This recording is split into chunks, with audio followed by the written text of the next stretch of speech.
Y vamos a charlar un poquito sobre literatura. Literatura, el romanticismo es una cosa tremenda. Ha producido autores fantásticos, sobre todo franceses. El romanticismo pegó mucho en Francia.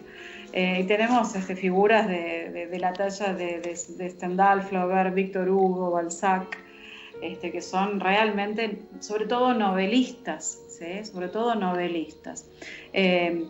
Si vamos a, bueno, hablábamos de los alemanes, hablamos de Goethe, pero también otra figura que es Schiller que también es muy importante, que sobre todo escribió teatro. Tenemos una María Estuardo de Schiller, una tragedia en 5 actos, que es tremenda, además de larga, es tremenda y es muy linda. A las chicas que les guste el movimiento feminista les recomiendo leer María Estuardo, porque eso es un enfrentamiento entre dos mujeres poderosas, es interesante.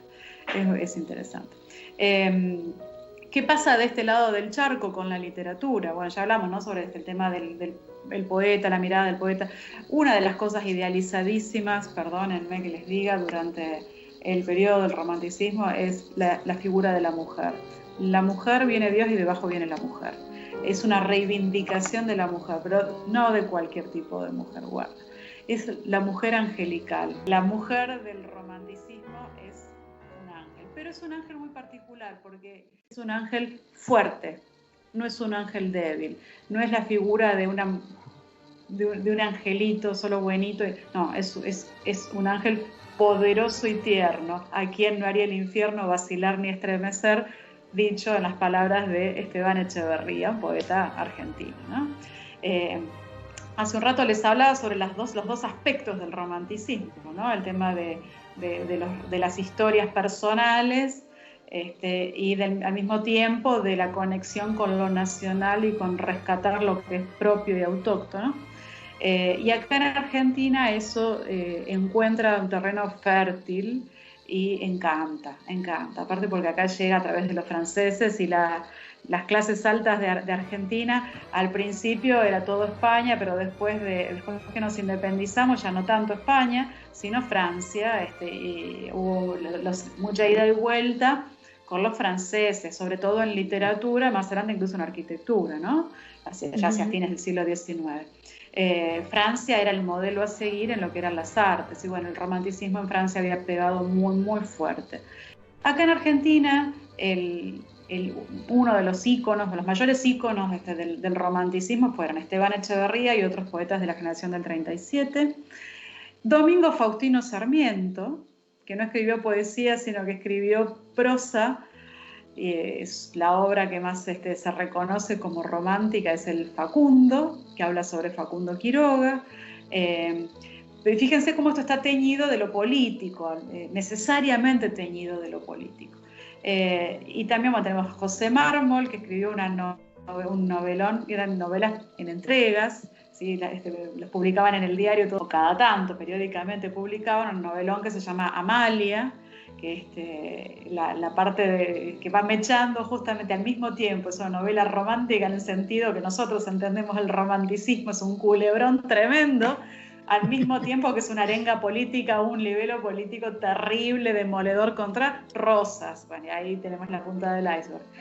Y esto se extiende, les decía hace un rato, hasta José Hernández, 1872, Martín Fierro, sigue siendo romanticismo. ¿Sí? Y la segunda parte de Martín Fierro, en 1879, La Vuelta, también sigue siendo romanticismo. Se ve que nos gustó, ¿sí? Nos gustó tanto que sirvió como una expresión de quiénes somos nosotros y lo sostuvimos durante varias décadas. Cuando en Europa ya el romanticismo había declinado, acá recién arrancaba, y arrancaba con mucha polenta, con mucha fuerza. ¿Por qué? Porque acá tuvimos a Rosas en el poder desde 1828 hasta 1852. Piensen que fueron 20 y pico de años, ¿sí? 24 años prácticamente. Y Rosas, si bien llegó al poder como federal, se portó bastante unitariamente y se portó como un tirano, persiguiendo a cualquiera que no pensara como él. Yo estimo que si los unitarios hubieran estado al mando hubieran sido más o menos lo mismo, pero acá en Argentina siempre somos River Boca, ¿no? Unitarios contra federales, peronistas contra antiperonistas, etcétera, etcétera, etcétera. No vamos a entrar en eso, pero parece que nos gustan estas dicotomías, o somos de River o somos de Boca. Bien, Esteban Echeverría tiene dos obras fundamentales. Una es La cautiva, que es un poema épico prácticamente, pero de arte menor, o sea, en versos cortos, que es una delicia. Que si bien está en verso, es esta mujer angelical, pero que tiene una fuerza. No me quiero anticipar, pero es una figura femenina tremenda, la de María la cautiva. Y a los 2 años, este muchacho Echeverría se descarga con el primer cuento argentino, que es El matadero, que también arranca tranqui, pero es un masazo el final. Es tremendo El matadero. Yo les puedo prometer que si bien arranca medio como tedioso, describiendo muchas cosas, yo les puedo garantizar que el último párrafo los va a dejar con la boca abierta. Otro autor, ya yéndonos de acá, pero que vale la pena mencionar dentro del romanticismo, que les va a dar una idea de qué otras vertientes literarias hay, es en Estados Unidos Edgar Allan Poe. Y Edgar Allan Poe es un autor que ha pasado a la posteridad como el iniciador de 2 tipos de relatos, siempre hablando de cuentos, el relato breve, narrativa breve, y esas 2 vertientes son el cuento policial y el cuento de terror, ¿sí? Edgar, hablando de románticos oscuros, acá tenemos a Edgar Allan Poe, que es un romántico oscuro nato. Es el padre del cuento policial y del cuento de terror. Este tema del romanticismo, a nosotros nos gusta, o sea, así como dogmáticos, ponerle empieza acá, termina acá. Las características son esta y esta, y listo. Sin embargo, el romanticismo, como los tiempos empiezan a agilizarse, vieron que a medida que avanza la tecnología, los tiempos son cada vez más breves y las cosas pasan cada vez más rápido, el romanticismo acá se extiende, pero no es que se extiende de la misma forma en todas partes. No les dije nada sobre la música romántica, es tremenda la música romántica, la música académica romántica es de lo mejor que hay tal vez en música académica, por ahí más entendible, más cercano. Arrancando por Beethoven, ¿sí? Beethoven, la sinfonía, las grandes sinfonías es Beethoven, el que le da el primer puntapié. Los grandes conciertos es Beethoven, ¿sí? Las sonatas para piano más divinas del universo son de Beethoven. Beethoven arranca con el clasicismo, pero a mitad de camino empieza el romanticismo y Beethoven aprende y desarrolla así en el romanticismo. Nombres tremendos como Schubert, Chopin en el piano, Schubert, Chopin más que nada piano, Chopin sobre todo piano. Todos murieron muy jóvenes casi, Beethoven no, pero Schubert, Chopin, Schumann murieron muy jóvenes todos.